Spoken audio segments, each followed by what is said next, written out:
Welcome, everyone. Welcome, Mario. We're really glad that you're joining us for this CVAS lecture on climate variability, where we've gone from looking at variability on very short time scales, from seconds to minutes and hours, now all the way to hundreds of millions of years. And it's really a pleasure to have you here in the CVAS lecture series, because over the course of your career, you've also really gone from studying fundamental processes and breaking a lot of barriers between physics, chemistry, and the geosciences. And yeah, it's really a pleasure to have you here and to have you speak. And I don't want to talk more. The floor is yours. Okay, thank you, Kira. I have added a more or less detailed view from a cosmochemist. Actually, I studied physics and astronomy, and then changed or moved to geology and geosciences. And so but still I'm dealing with the planetary materials. So I add here also the view of a cosmochemist on the origin of planetary atmosphere. I hope that will be not too detailed, but interesting, I think. Okay, if we look at the solar system, then we have a clear dichotomy. It's divided in the inner rocky terrestrial planets and the outer solar system gas and ice giants. Besides that, we have numerous small bodies, the asteroid belt or Kuiper belt, which actually are small planetesimals that did not manage to accrete to a full-size planet, and which are important to us as proxies to trace planetary evolution, also on the early planetary formation stage, and also to trace atmospheric evolution or origin of the atmospheres of the planets. Now, actually, there's also a clear difference between the chemical composition of the atmosphere of the gas giants and the terrestrial planets. While the terrestrial planets are mostly dominated by thin atmospheres with heavier species of carbon, nitrogen, and argon. For example, Venus and Mars are both dominated by CO2, then followed by nitrogen and argon, other gases. For the Earth, it's different. We know it's nitrogen, the dominating species, and oxygen, the second most abundant.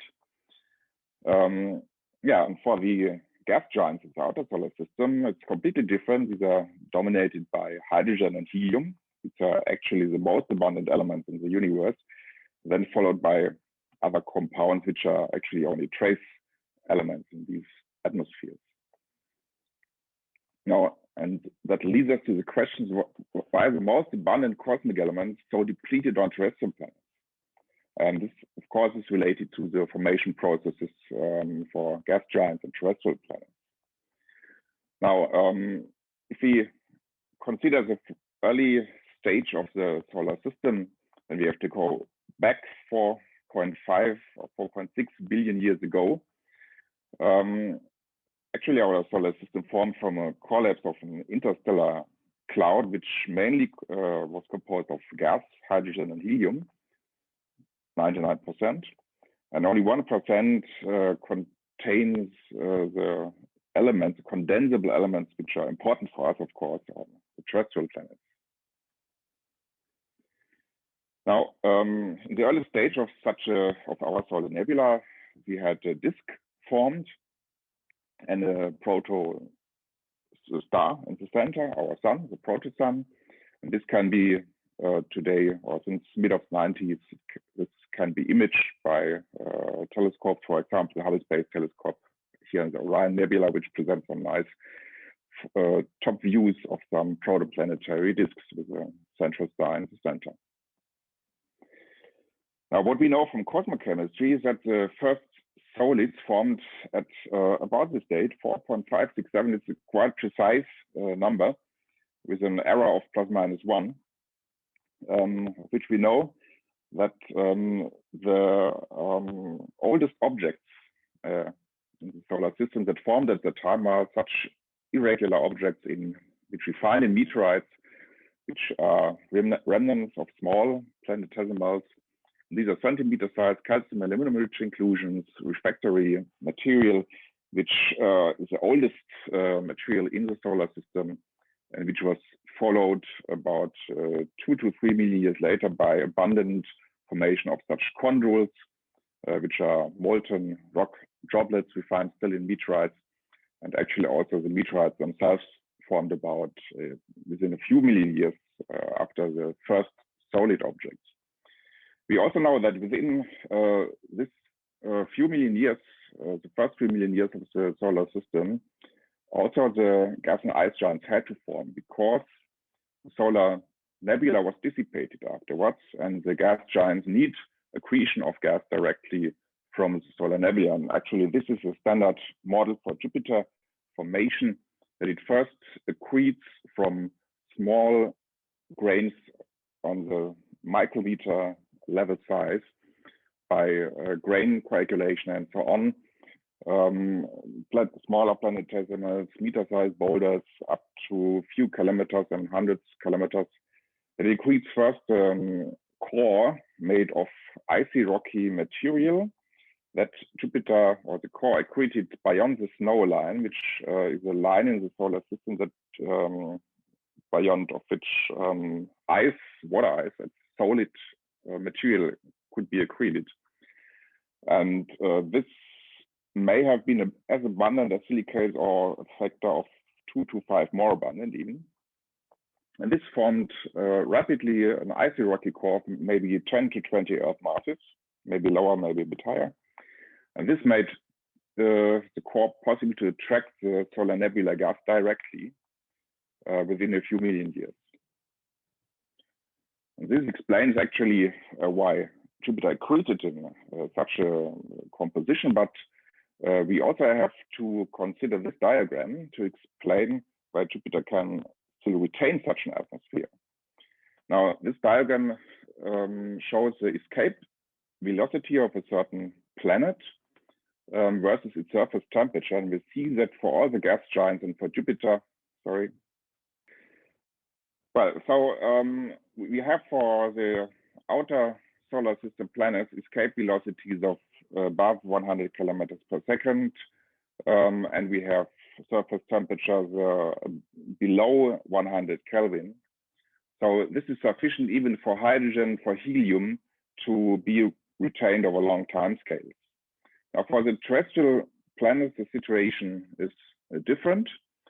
If you take, for example, Mercury, then Mercury has a small mass and it formed at high temperatures in the protoplanetary disk of just below 1000 Kelvin. And the escape velocity is just 4 kilometers per second. So that means that even heavier atmospheric species like CO2, O2, N2, and so on cannot be kept in the atmosphere. This also explains why Mercury is atmosphere-less and many other small bodies in the solar system. Now, for Venus, Earth, and Mars, the situation is intermediate. They may keep CO2, N2, H2O, but if they were to collect these gases directly from the solar nebula, then they must have formed quite early. And we know that this was not the case. So, so actually the situation when the solar nebula dissipated because the mass was lost directly accreted to the early sun, or because the early sun ignited its fusion processes and developed a strong solar wind, which dissipated the nebula. At that stage, the gas giants were present, but the terrestrial planets were not full-sized. They maybe were mass-sized, but certainly not the full mass of Earth and Venus. They needed maybe 50 or 100 million years to full grow. And this can be shown by N-body simulations and also some isotopic evidence. Now, and this leads us to another basic view that obviously the atmospheres of the terrestrial planets, particularly Venus and Earth, were not accreted as gas from the solar nebula, but they were contained in the solids from which these planets accreted. And we know, for example, for the carbonaceous chondrites, they contain up to few percent carbon, up to 10–20% water. So there was abundant volatile species in the rocky materials present that accreted to the planets. And we have some other indirect evidence, for example, the abundance patterns of the noble gases. If you normalize to cosmic or solar abundances, and you see a stepwise increasing pattern from helium, neon, argon, krypton, and xenon, which is typical for the solids in meteorites and for the atmospheric inventory of here, for example, shown for Earth and Mars. So we see from that that obviously the atmospheric, the volatile species were inherited from the solid precursors, and that they were depleted by orders of magnitude to solar abundances, and even when comparing to some volatile rich meteorites, like the carbonaceous chondrites, the bulk inventories of Earth and Mars are depleted by orders of magnitude. Okay, we have other evidences that the terrestrial atmosphere formed by degassing of the solid Earth. For example, helium is still degassing from the Earth's interior. For helium, we have two isotopes, the helium-4, which are the alpha particles from uranium and thorium decay chains, but also primordial helium-3. It's a less abundant isotope, but it's still degassing, for example, at the mid-ocean, which is, for example, from the Pacific rise. And this is evidence that planetary degassing is an ongoing process. And this is not helium-3 recycled from the atmosphere back into the mantle. It's helium-3 still, which resided there for more than 4 billion years, because helium-3 can escape from the terrestrial atmosphere. We have also evidence from the argon. This was actually an old idea von Weizsäcker, that we have argon-40 as a third most abundant species in the terrestrial atmosphere, 1%. And Weizsäcker concluded that almost all argon-40 is from potassium-40 decay, and that the terrestrial atmosphere is a result of mantle degassing or volcanic activity. And also, if we consider the isotopic composition of argon in the mantle, which can reach 46 values up to 30,000, then we see that this value is much higher than the atmosphere of about 300, and that can only be explained by early degassing of the primordial argon-36, of most of it, and then in the mantle, the argon-40 can accumulate by decay of potassium-40 in the solid Earth. And we have investigated in the past much efforts to establish the noble gas state of the atmosphere and the mantle. And we see that the excess of radiogenic isotopes may be argon-40, which is on the order of 30,000 for the upper, 8,000 for the lower mantle. For uranium-derived, plutonium-derived fission isotopes of xenon, we have an excess of the solid Earth when compared to the atmosphere, and also for xenon-129, we have an excess in the solid Earth when compared to the atmosphere. And this last nuclide is particularly important because it stems from iodine-129, which is a short-lived isotope, which was present on the early Earth, and with a half-life of 60 million years only. And that means that most of the atmosphere was degassed soon after, or concomitant with the terrestrial accretion, within the first 100 million years of the history of the Earth. Now, how did the Earth look like during the first 100 million years during accretion? Actually, it grew by collisions with increasingly larger planetesimals, and this caused increasing accretionary heating, because when the Earth grows, it mass grows, and the impact velocities are higher. The conversion of kinetic energy to heat energy is stronger. Then you have a strong heating effect. We may have had already at that time volatiles by a few percent planetesimals, which stem beyond the snow line from the outer solar system, because a planet primarily accretes from the material in its own orbit, but you can mix planetesimals from other regions of the solar system. That's not a problem.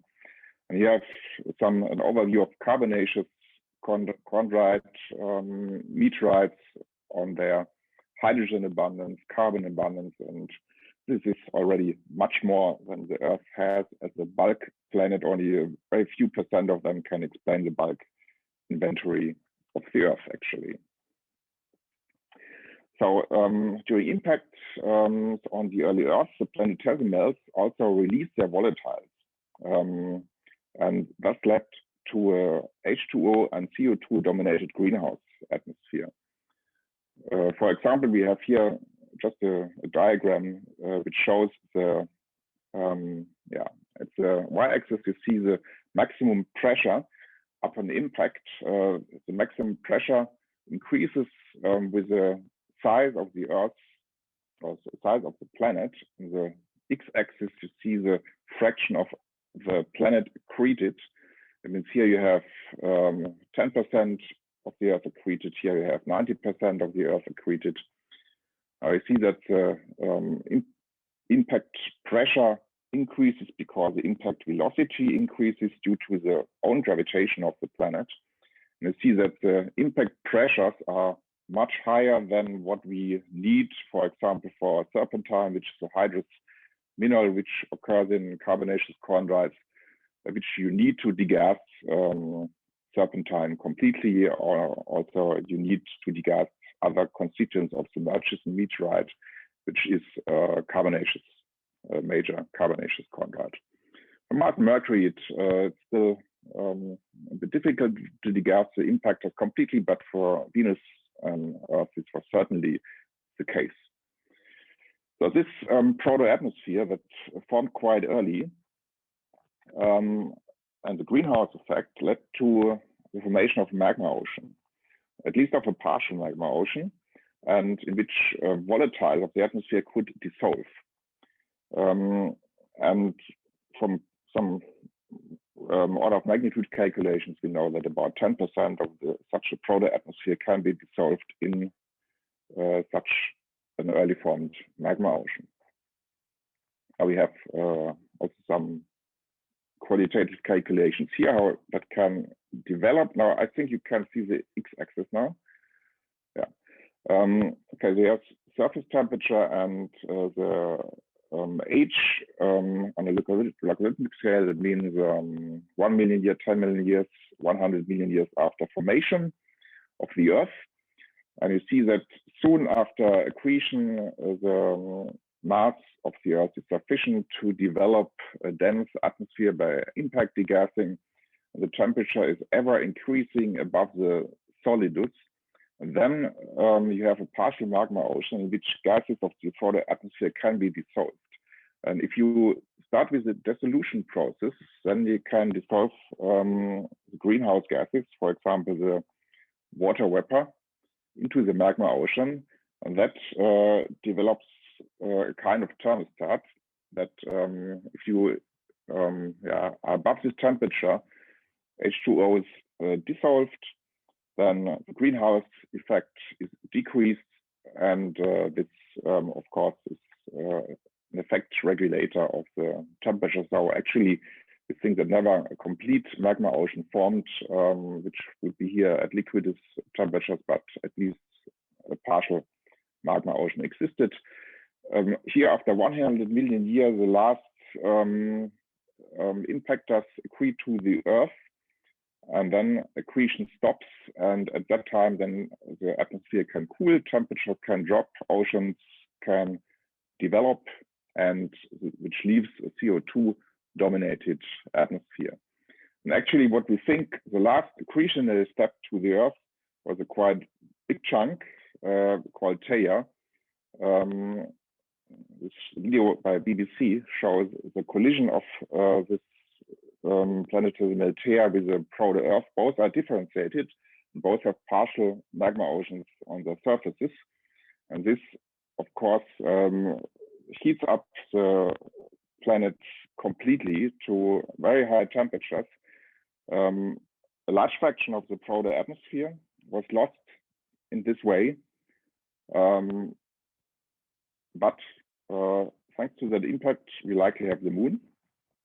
not after 2 revolutions like shown here, but maybe after 100 or thousands of revolutions, the material scattered to the Earth orbit can agree to form our moon.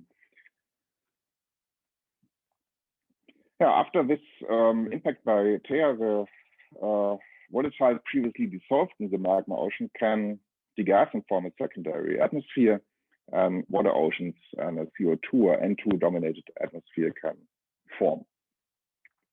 Now we also, actually I said, also we seem to have abundant carbon on Earth, or at least on the surface. But if we consider the bulk planet Earth, then carbon is heavily depleted to the sub-10 or the order of 10 range. For example, we know some interplanetary dust particles which likely are from comets which contain 10% of carbon, or others ultracarbonaceous particles contain 40% carbon. And people frequently speak of carbon-rich planets and other planetary systems which are dominated by carbon even. And we know that Venus and Earth didn't have much carbon, but the planetary precursors they do have. And so this is basically a problem which also interplays with the carbonate silicate cycle, because if we would have an order of orders of magnitude more carbon than we have now, then maybe the carbon silicate cycle could not work. Actually, this made us to have a look why the Earth was depleted in carbon at all. Of course, one may argue that the Earth formed close to the sun, temperatures were higher. So this would be an explanation: heating by disk processes. Part of it may be sequestered in the core, but actually, when you have a look at the carbon compounds in chondrites or meteorites, then you see 4 classes of carbonaceous compounds. 3 of them are quite volatile. There are aromatic compounds, aliphatic compounds, which can be outgassed at a few hundred Kelvin. But you have 10% residing there as amorphous carbon, for which you need temperatures of 1100 K to get rid of them. And we know that in the early solar nebula, disk temperatures, which are shown on the x-axis here, were in that order for Mercury, but not for Venus and Earth and Mars, for which the Earth had about temperatures of 500 Kelvin maybe. And here you have the full complement of these refractory carbon compounds present. But that means, we have to get rid of them somehow. But we included in the Blg model flash heating processes similar to the conjule forming processes, which are flash heating events which locally makes the temperatures exceeding 2000 Kelvin. And if we have such flash heating processes, then we can induce lots of refractory carbonaceous compounds sufficiently to explain the low carbon content of the Earth. Okay, but nevertheless, we have carbon enriched in terrestrial surface reservoirs. So let's have a look at the situation after formation of the moon. We know that likely the atmospheric CO2 content was high, but the Earth, unlike Venus, did not run into a runaway greenhouse effect. We even know that oceans existed quite early on early Earth. We know that from analysis of old rocks and old zircon grains, old mineral grains, which are survivors of this Hadean epoch of the early terrestrial history. And we know that oceans existed also. The sun was much less luminous than today. So this is known as the faint young sun problem, that the sun had a luminosity which was about 30% lower than today. And these are some estimates of the CO2 partial pressure in the past, which may have had up to a factor of 10 to the 4, the present atmospheric level, and then decreased within large error bars until today. Okay, again, on the x-axis, you have a time scale start or accretion of the Earth, and then today here on the right side.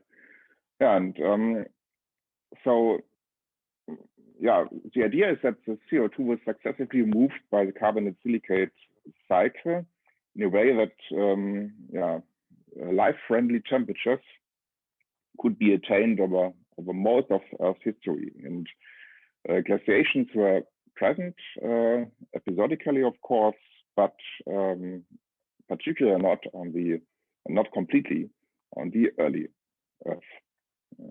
This has to be explained in some way, and one idea is the carbonate silicate cycle, which goes back to Urey 1952, or even longer back to other scientists, even in the 19th century. But there could be an equilibrium between the volcanic CO2 exhalations shown here and the CO2 removal by temperature-dependent weathering processes on the continents, but they do not only work on the continent, but they also occur in the marine realm, of course. But early studies mostly focused on the continental silicate weathering. Yeah, and then ions, calcium and bicarbonate ions are delivered to the oceans, where calcite could precipitate and as carbonates. And actually about 6 times 10 to the 18 mole carbon per million year must be in balance in this way. This is an approximate number. And this number, which is a number per million year, is about 2 times the carbon present in the oceans and 100 times present in the atmosphere. So it's quite a lot. Now, actually, the carbon present in sedimentary rocks, for example, in carbonates and in geogen, outnumbers this number by a factor of 1,000 or so. Actually, in the rapidly exchanging surface reservoirs, only a minor amount of this carbon cycle. And these are some calculations by Banner and co-workers that, for example, if one stops at a given CO2 partial pressure level, if one stops degassing, or if one stops silicate weathering, that again here a time scale on the x-axis, 1 million years is here, 10 million years is here. That in the order of million years, the carbon or the carbon budget would run out of balance if we stop the sources or the sinks.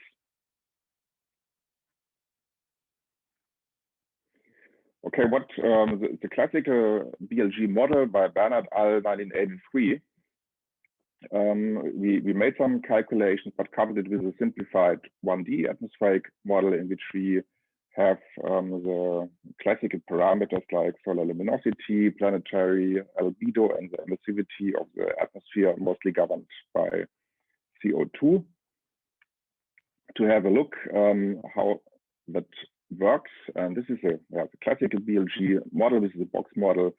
We have the different reservoirs. We have the atmosphere, the oceans. We have the silicates, the calcium and magnesium bearing silicates, which are subject to weathering. And we have the carbonates, calcite or dolomite, which is not only calcium but also magnesium carbonate. And important, is here the feedback by temperature induced for weathering, that the weathering rate in one or the other way depends on temperature. Actually, the exact dependence is not so important here. The main point is that there is a dependence on temperature and weathering.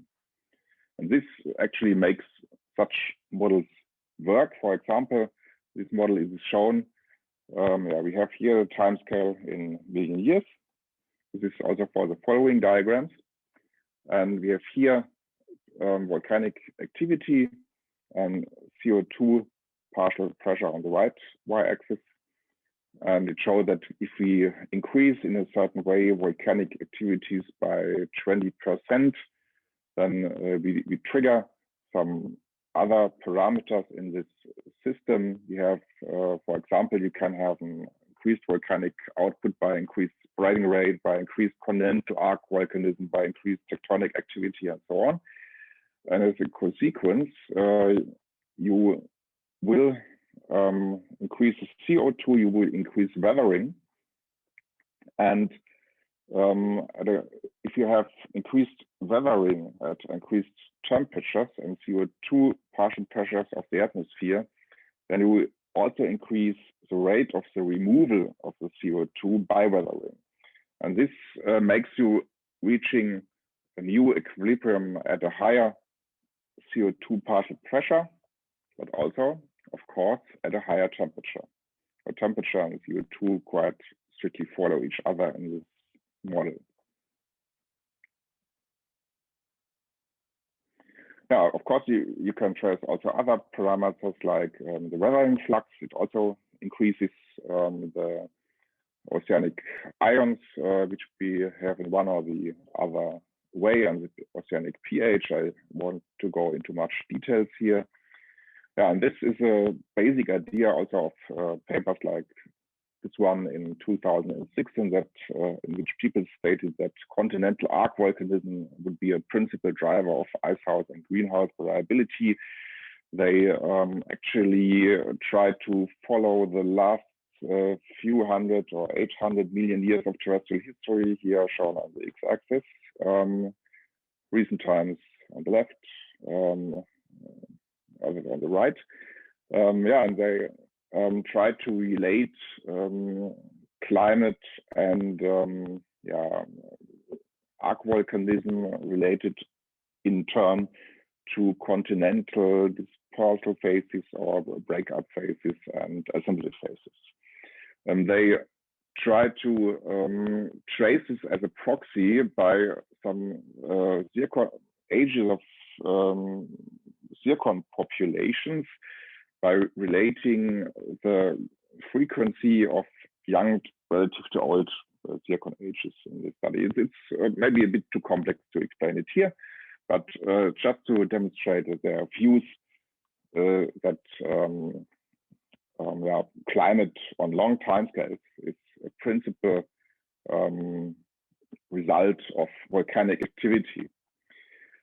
Okay, but of course we cannot only change the CO2 sources in such a system, we can also change the sinks. The weathering always occurs at a certain rate and a certain temperature dependence, but we can also change the weatherability, which is actually the Weizen manner or the in which we in general can have weathering fluxes from the continents.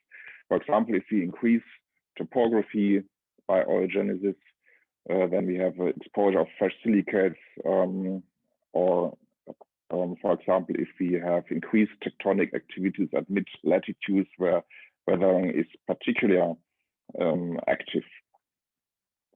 This consequence that we would have an increased weathering at comparable temperatures and an increased rate of CO2 removal, then the temperature would drop. A new equilibrium could be attained at lower temperatures.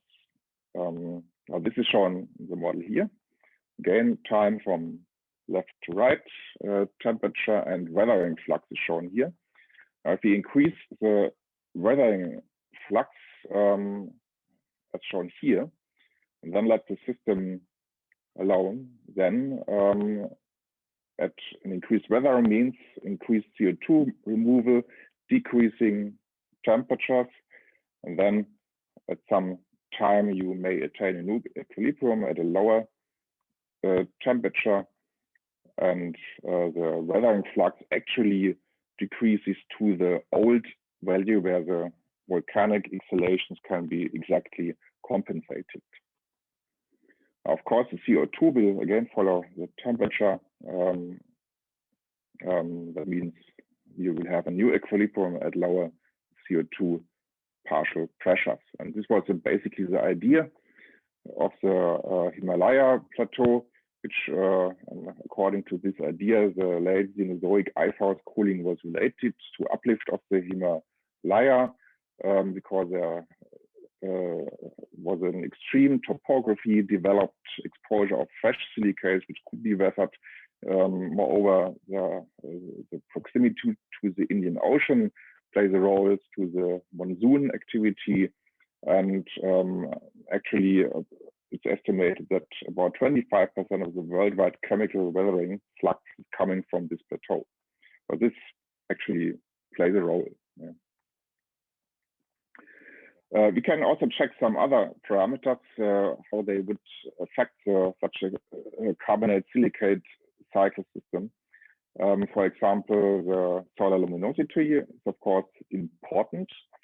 Here it's a model in which you increase solar luminosity from a certain value. This is a solar constant.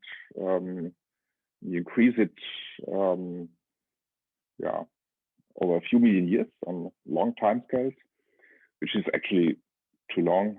Actually, the faint young sun, these are processes which develop over billions of years rather, but okay, it's a bit complicated for models, so we take here a few million years. But if you would do that, then the consequence would be that we have a briefly increased temperature due to the higher luminosity, but also increased weathering flux, an increased rate of CO2 removal, and then the temperature returns to the normal level, and the new equilibrium at lower CO2 partial pressure, but similar temperature and weathering flux as before would be attained. Yeah.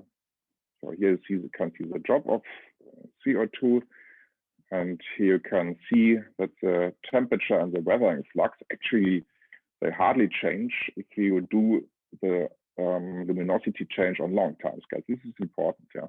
For shorter time scales, if you look at the same process at shorter time scales, you have a response, but which is quite rapidly compensated.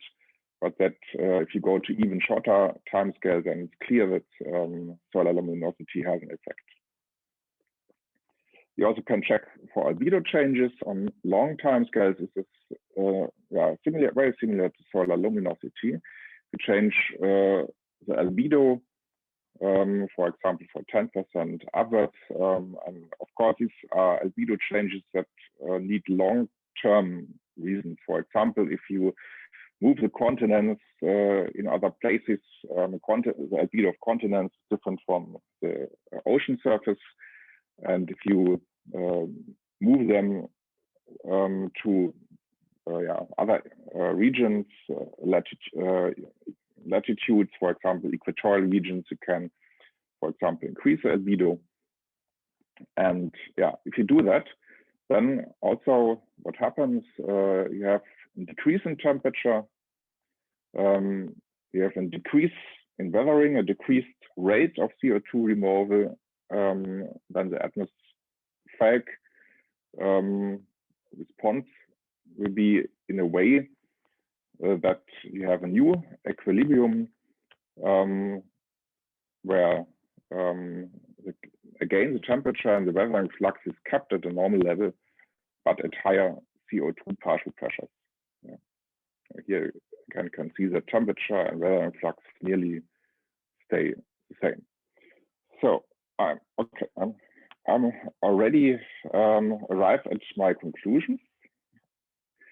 Okay, so I think you can read that. It's not necessary to repeat that. Maybe one word for the carbonate silicate cycle. Okay, we see that it's important what changes the climate or the average temperature or the global temperature on long time scales are rather the CO2 sinks and sources. If you change volcanic activity or weatherability, for example.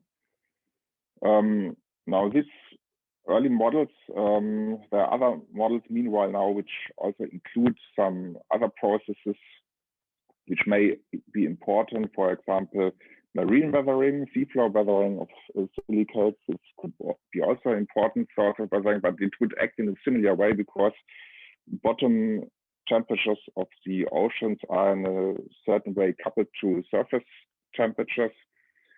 So that would roughly go into the same way, but details have to be investigated. And there's also reverse weathering on the seafloor, which goes into the opposite way. And this should be included according to some recent models, just to have some precautionary remarks in the end. And yeah, so I'm happy for discussion and questions, and thank you for your attention.